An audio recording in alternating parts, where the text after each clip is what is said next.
अस्सलाम वालेकुम, खुश आमदीद और नए देखने वालों को ज़्यादा खुश आमदीद। क्या हाल चाल है आपका? जैसा कि मैंने पहले व्यू में दिखाया कि हमारे यहाँ बहुत ज़्यादा बारिश हुई है और फैसलाबाद में बारिश हो जाना बहुत बड़ी बात है। तो इसीलिए मैंने सोचा कि क्यों ना कोई मीठा बनाया जाए, तो इसीलिए मैं अपने व्यूवर्स के साथ शेयर कर रही हूँ सेवइयों का ज़र्दा।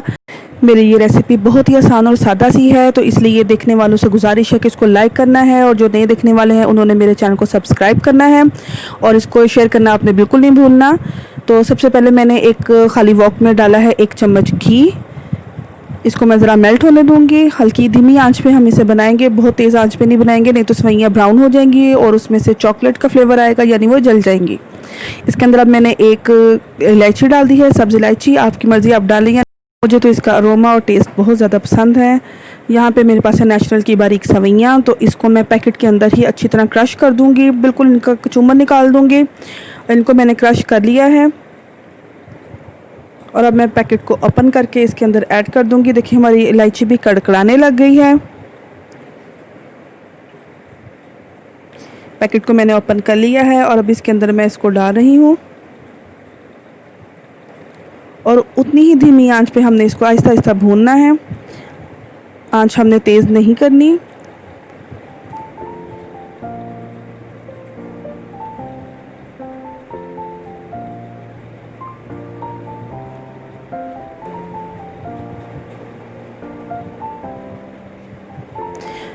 हल्की आंच पे इसको हमने भूनते रहना है और इसको फिर हमने बिल्कुल लाइट ब्राउन कर लेना है। ये भून भून के पहले तो ये मस्टर्ड कलर में है और ऑयल में घी में जाने से इसका जो है कलर चेंज हो जाएगा, लेकिन भुनाई के टाइम में आपको दिखाऊंगी कि इसका कलर बिल्कुल चेंज हो जाता है।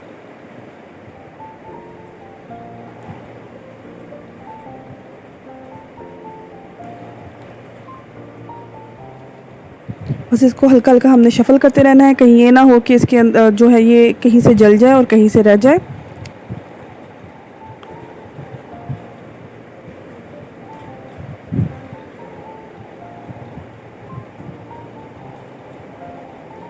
मुसलसल शफल करते रहना है हमने इसे।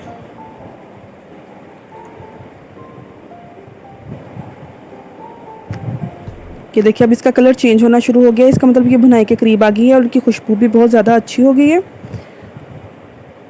कि देखिए इनका जब मैं इनको पलटती हूँ तो आप देखिए इसका कलर चेंज हो रहा है, इसका मतलब ये पकने के लिए तैयार हो रही हैं। हर दफ़ा पलटाने से इसका कलर चेंज हो जाएगा।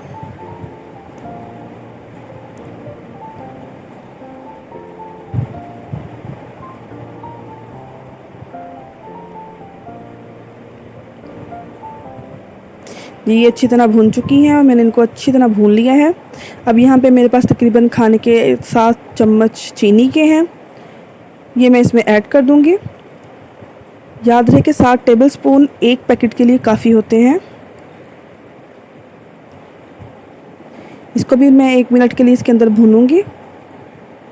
अभी मैं पानी नहीं डालूंगी इसके अंदर और चीनी के साथ ही मैं सेवइयों और चीनी को साथ साथ मैं दोनों को भून लूँगी।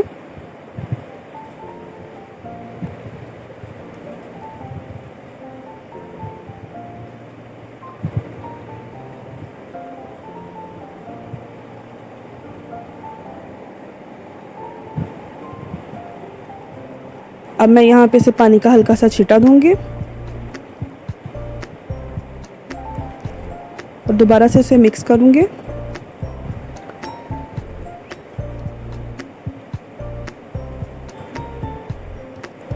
याद रहे कि कोनों से हमने इसे अच्छी तरह फोल्ड करना है, कहीं ये ना हो कि वहाँ पे चीनी या सेवइयाँ रह जाएं तो वो जल ना जाए।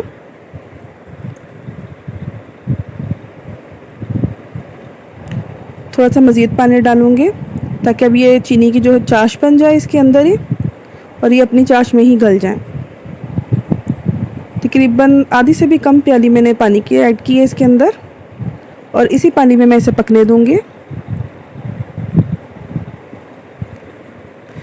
अब इसे मैं 5 मिनट के दम पे रखूँगी ताकि चीनी का पानी अच्छे से शीरा बन जाए। 5 मिनट हो गए हैं, इसे मैं उठाकर अब देख लूँ ढक्कन को। ये देखिए ढक्कन उठाने के बाद ये काफ़ी पक चुकी हैं, लेकिन अभी भी इसमें थोड़ी सी कसर बाकी है और जो चीनी है वो अच्छी तरह हल हो चुकी है। तो इसे दोबारा से मैं 2 मिनट के दम पे रख दूँगी। इसे बिल्कुल ज़र्दे की तरह इसे बनाते हैं और इसे ज़र्दे की तरह ही दम देते हैं। उसके बगैर ये अगर हम वैसे ही कर लें खा लें तो ये थोड़ी सी क्रंची होती है और खाने में अच्छा नहीं लगता इसे। जी हमारी सेवइयाँ ये बिल्कुल रेडी हो गई हैं। ये देखिए मैं क्लोज से भी आपको दिखा रही हूँ। ये देखें, देखिए ये कितनी खिली खिली तैयार हुई हैं। मेरी इस रेसिपी को आपने फॉलो ज़रूर करना है और उसका फ़ीडबैक मुझे ज़रूर देना है। और नए देखने वालों से दोबारा मेरी गुजारिश है कि आपने मुझे सब्सक्राइब करना है और बेल आइकॉन को हिट करना आपने बिल्कुल नहीं भूलना। तब तक के लिए इस मीठी रेसिपी को आप इंजॉय करें। मुझे इजाज़त दें। अल्लाह हाफिज़।